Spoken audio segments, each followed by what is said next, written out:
Hey everybody, Orpheolus here. Welcome back to some more Xenoblade Chronicles 2. Last time, we're here in Wartha, and last time, we had ourselves a very long blade quest, and in turn we get Cutie Pie, the best blade in the game.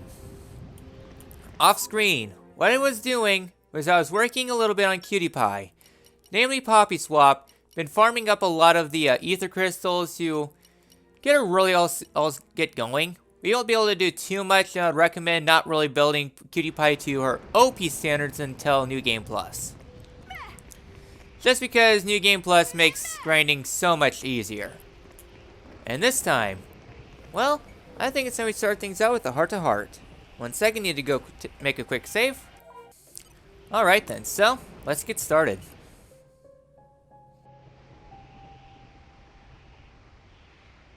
Who would have thought a place like this existed under the Cloud Sea? Yeah.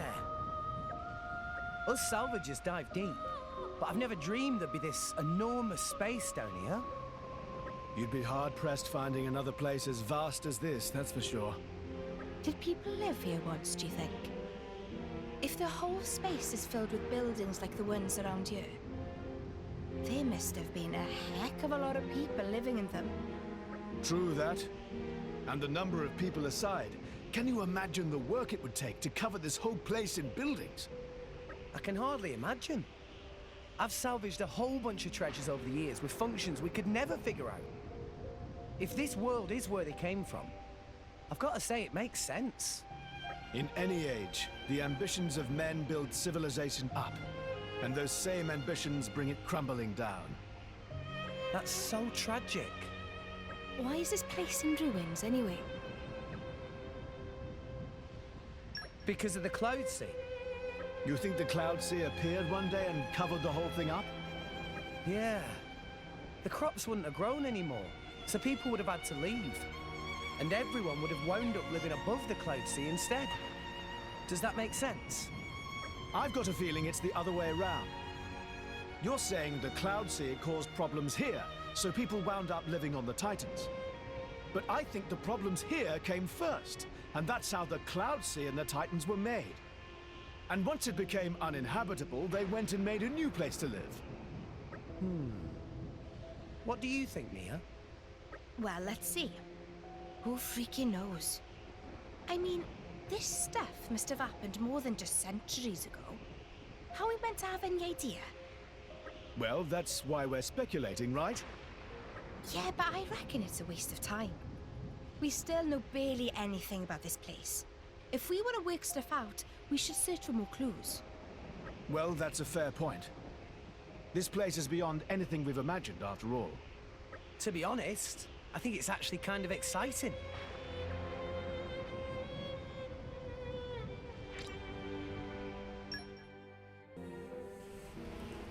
Alright, and with that heart-to-heart out of the way, this time, we're gonna be doing the episode a little bit differently. Namely, I want to work here more on the expansion pass. There's a couple things I want to note. And that would be, starting here with Gift from Zuo. Extra game options. New options will be available in the game settings. I've already opened this. And the other thing I wanted to mention, where is it? New difficulty modes. So we have new difficulty levels available, and some more stuff. We'll get to the challenge mode when we get there. So, I finally want to get into the other difficulty options. Before, we were just stuck with easy and normal. However, though, there's Bringer of Chaos and Custom. So, this is what the difficulty mode looks like if you were playing this game on normal mode. All these multipliers are set to about generally 1. The reason why I held off on going into Custom and Chaos mode is because this last part, Ascended State. So, the Bringer of Chaos, it would adjust the Ascended State stuff to where if you were to use Ascended State, it would actually change your it'll change things up where you have to use all 3 of your talent bars. You make it so when you go into the ascended state, you use 1 party gauge, 2 party gauge, or all of it. So that is the main difference between... That's one major difference. And why I held off is because I want to mention that. This is what things look like on easy mode. Not too much of a difference. Main attack and frequency are a little bit lower, but the main difference is that HP and debuff is going to be a lot lower. Bringer of Chaos is a lot more interesting, though. The main difference, though, is that HP is going to be astronomical. 2.5 times the amount of health. So say the previous boss had about 2 million or so, the Infernal Goldo. Upon doing this, it'll be closer to 5 million health you'd have to burn through. The other main difference of Bringer of Chaos, that its enemies hit a lot more, is that your blade buffer time is going to be a lot less, and your party gauge is going to be super small. You're not going to build up your party gauge at all, and chained attacks are going to do crap. Custom mode, though, you can adjust these to however the heck you want. So, for example, you can literally make things super cheese. Like, this is just setting things up to, like, the easiest possible mode. You will never die. Or, you can adjust your maximum HP to where they're just going to be damage sponge bosses. They aren't going to do anything. They're just going to sit there and take abuse after abuse. So, I want to get into custom mode. Custom mode can break things even more. So the first area I want to go to is the Kingdom of Uriah, and we're going to head for the Cataracts. So, custom mode, you can change the difficulty to however the heck you want. You can make things super easy or ungodly hard. I guess kind of going back to difficulties, easy is easy, normal is normal. Hard, I guess you can compare to the Tales series Unknown difficulty, or you can make it Unknown Plus. So you can go in here and fight on these enemies, which will be super quick. I just want to go ahead and just note things like for example, Breed Egg. Swing in, just do a lot of damage, and just take on enemies super quickly. There is a reason why I'm doing this, though. So yeah, so your party gauge is going to gain super fast, and you're going to build up to level 4 talent super fast. And your experience, since this area is relatively higher leveled, you're going to gain a lot more experience. So as you can see, just one art is enough to fully fill up a bar, and your level 4 is going to go in super quickly. Very nice time to go ahead and show off Cutie Pie.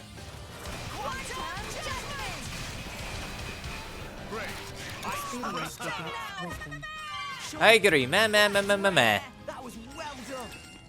So, another thing you can do with the difficulty, one thing I didn't quite mention though, going to game settings you have other options. Auto battle, you won't be able to control your party, but the enemies will be able to do whatever the heck, well, they'll do whatever the heck they want. Not really too recommended because you're not going to get into party gauge, or you're not be able to do talent arts or all that stuff, but Next up, automated button challenges. So, for example, you don't have to button match when doing arts. However, though, you won't get the maximum reward. You'll just get the relative A. So, if the enemies were to use, say, well, if you just the great stuff, not the excellent, you'll just get great. Enemy aggression. You can turn this off. You can wander to whatever area you want, and you won't have to deal with enemies. Just only unique monsters, salvage enemies, and all that stuff. Special BGM we'll get to later. So I want to clear this room out very quickly for something else that we can do. Something that's more or less opened up to us. Alright then, room is all cleaned out. So another option you can do for difficulty changing, going to custom, you can make enemies unable to die. Increase HP to maximum. And you have a unique monster, Vampire Bride Marion. I'm not going to be taking him on right now. However, though, I was doing a lot of stuff off screen. Driver combos. So, already smashing.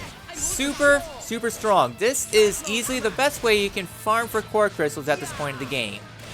Bringer of Chaos is interesting. So in order to survive Bringer of Chaos, your party gauge is going to be a lot less low. So chain attacks aren't going to be your method of survival. Instead, you're going to rely a lot more on fusion combos. Because you can just stun lock enemies. And if you can topple them, go into launch, and go into smash. One thing you want to pay attention to is the, if we'll show it. Yeah, we're doing like 5,000 or so damage per tick using Volcano. You can just lock enemies in. Alright, 5,000. Take that into note. So Smash. Upon using Smash, we're now doing 6,000. Every single time you use a full driver combo, it increases the amount of damage done during the fusion combos, so Volcano is able to do stuff. And you can infinitely get these all stuck in. Alright. So get launched. So this is the best way you can possibly farm core crystals. So we get Smash, and they'll be able to drop a lot of good stuff. Okay. Please let me go. Alright. I'll let you continue battling. I need to get back up there. So yes, this is the best way. These enemies drop... Okay, you don't have any. Good to know. So they will be able to drop your legendary cores and all that stuff. The first real guy to drop legendary cores. The best thing about Tora and Cutie Pie is that he has Speedy Sword, arguably one of the best arts of the game. 3 chances to inflict break. Rex, can you inflict topple? Thank you. So full driver combos. And get smashed. That's really about it. Okay, that was kind of crappy. The only downside is that Nia's going to be stuck only using Adenine, but not too bad. Alright. So yeah, so we're doing, how much are we up to now? Grey Needle, yeah. We're almost up to 10,000 per tick. Super strong. So this is the true power fusion combos. Volcano is the best for fusion combo damage. Oh, nice. So that's the main thing about it. You just want to stun lock your enemies, and that's really it. And you have to rely a lot more on your food and such. Tanking rolls and all that stuff. So that's really about it. So you can give yourself abilities to be able to further increase your damage. Like we're doing 11,000 per tick. That's insane. So that's more or less a lot of the stuff for Cutie Pie. Fusion combos are super good with Volcano. If you have enough fusion stacks all set up from enemies, you can eventually hit the damage cap. So this is one reason why I was a lot stronger at the start of this episode compared to last episode. I was in there farming enemies. And if you go to our items list, rares, commons, you can drop legendaries. I think I was up to like 60 commons, 20 rares, and 10 legendary. Not a single rare blade.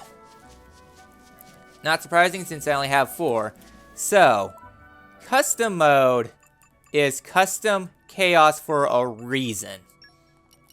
Go to settings. So the reason why custom mode breaks everything, you can do whatever the heck you want. You can make this game ultra cheese. I'm going to be doing an emergency save. And we're going to head and skip travel to Temperantia. To Central Plain. Alright then, so the reason why I'm here in Temperantia is going to be just wandering in this general direction. Wandering up to this very large level 92 Demosaurus. Oh, don't mind me. So yeah, you can... Well, we're just going to let this play out. So yeah, these guys have a lot of health, but... Yeah. Not doing much of anything. Just gotta be careful Nia doesn't go on the backside. Okay. Demosaurus do have very good break resistance. As you can see, we're just building up this talent gauge. Not doing too much. Alright. Ruinous weather, sure. You can tell I'm not doing hardly much of anything. And the Dinosaurus is already enraged. Alright. Cutie pie. Oof. Not what I was hoping for. Alright. I'm just doing regular stuff. No Dino Tail for you. So, again, cheese tactics. Already an overkill. Hardly took a scratch of damage. Pay attention to the experience bar now. Mithra's on, which is very nice.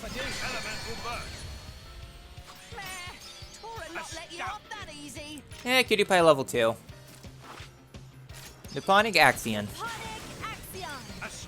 Yeah, 30,000. Not much. And I think Slipstream.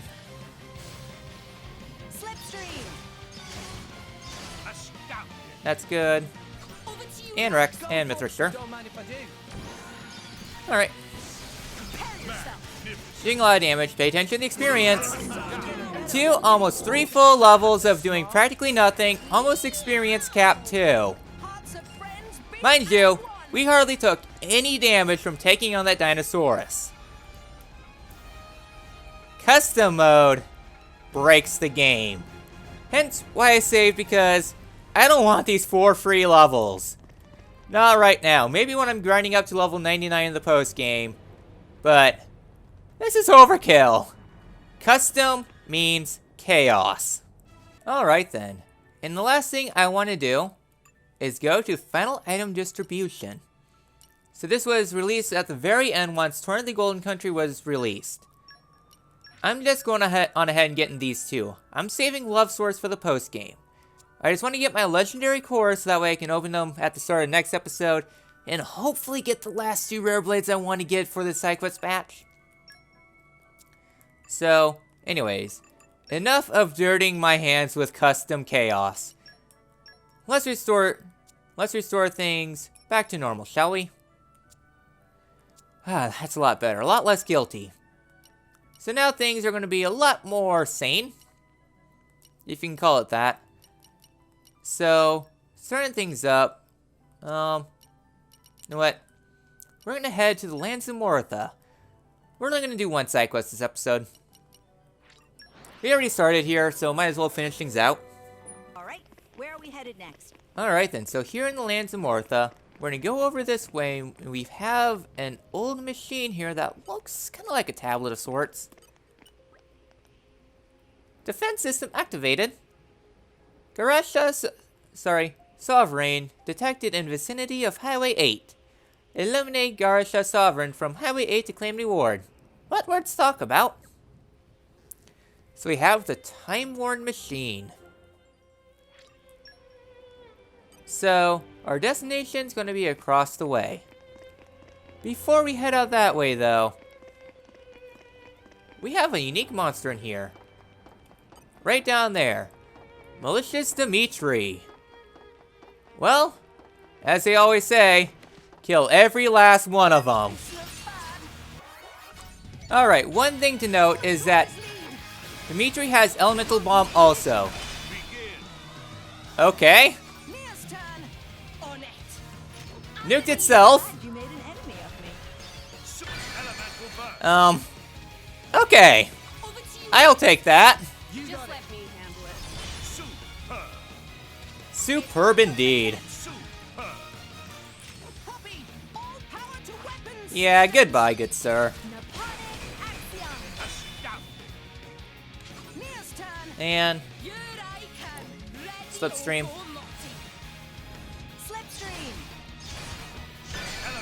So much damage, I love it. And Mithra. So that's probably how I loved is that Elemental Bomb.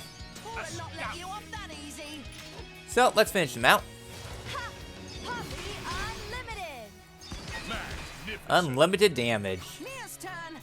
And Ursula. Let's hit him good. Magnificent. And Azami. I was getting tired of waiting. Decadent finale. Magnificent. Beautiful. Enemy down. 1.7 million. Not much. Initiate and dusty. synchronization of spirits. Meow. So yeah. Friends beat as one. One of these 3 unique monsters you can take on. They're relatively the same. Right over there we have ourselves, if it'll let me show, Soul Eater Stanley. Same thing as the others, just pretty much exactly the same thing as the other guy, just more enemies. I'll probably take him on off screen. So we need to head to Ruin Highway 8. Best way is just to climb up the fallen skyscraper.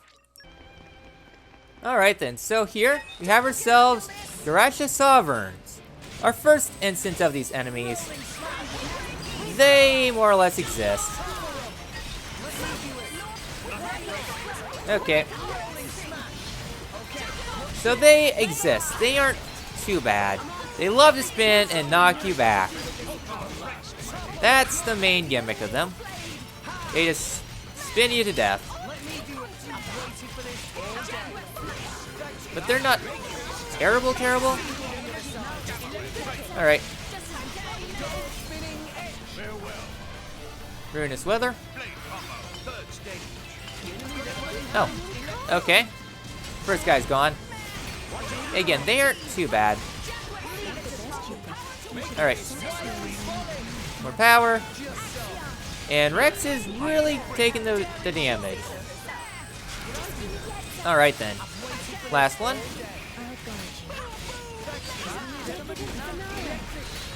And get toppled.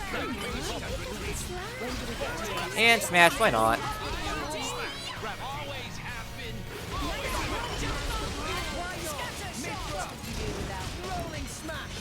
Yeah. Again, not terrible. So, we've cleared that mission out.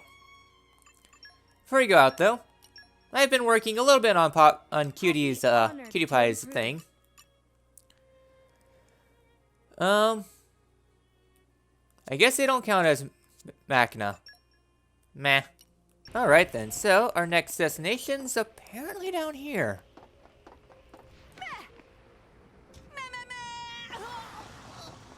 What the heck? Oh, What is inside, boys? I guess it's our reward. Treats or Rusted sauce? old watch. Okay. You followed the instructions and got your reward, but the old machine seems to be broken for good. Sad. Could have extracted some information from that. So, trying to think, what else could we do? Yeah, that explanation was really intense. You know what? It's soul eating time. Poppy will provide support. Astounding. Enemy Nonchalant 2 million. Not too bad. A lot of nice stuff. Master Punch. Initiate synchronization of spirits. A lot of stuff from that. Oh, critical symbol. Nice. If that's what I think it is. Oh boy. We're really raking in the good stuff. Dinner is indeed served. Not too bad. Just a lot of enemies, but meh. So with that, we made some random progress this episode. We did one easy side quest, but explained a lot of other stuff. Next time in Xenoblade Chronicles 2, we're going to maintain our normal track and do some pretty big side quests. I will see you guys then. There must have been a war. I think you hit the nail on the head. Some terrible war sounds pretty likely. But would a war cause this much devastation? Maybe it was some natural disaster or other. Not out of the question, but a natural disaster's not going to level everything. It wouldn't be this widespread. Take a look outside. Ruin as far as the eye can see. You could say the same about war, though. What kind of a war could destroy a city this big? Maybe they had some kind of incredible weapon we've never seen. Or just one hell of a lot of them. I hear a crazy number of blades fought in the war 500 years ago. You think something like that happened before? Hard to say for sure. I think maybe we need to explore a bit further. This place is beyond anything we've imagined, after all. To be honest, I think it's actually kind of exciting.